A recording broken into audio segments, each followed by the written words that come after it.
నేను మళ్ళీ మళ్ళీ మళ్ళీ రిపీటెడ్గా చెప్తున్నానండి, గుడికి వచ్చే ప్రతి మహిళ కూడా చక్కగా సాంప్రదాయ దుస్తుల్లో రండి, చక్కగా నుదుటిన తిలకం ధరించండి, జడ వేసుకోండి, జుట్టు విరబోసుకొని గుడికి రావాకండి ప్లీజ్.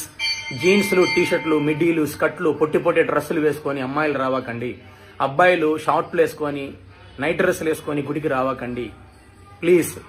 చక్కగా బొట్టు పెట్టుకొని రండి. పిచ్చి పిచ్చిగా వేషధారణలో గుడికి రావాకండి. మీరు అలా రావాల్సిన అవసరమే లేదు. పిచ్చి పిచ్చి వేషధారణలో వచ్చే పని అయితే మీరు రావాల్సిన అవసరం లేదు. ప్యూర్ హార్టెడ్గా రండి, సాంప్రదాయాన్ని పాటించండి. మనది ఎంతో పురాతనమైన గొప్పదైన హైందవ సాంప్రదాయం.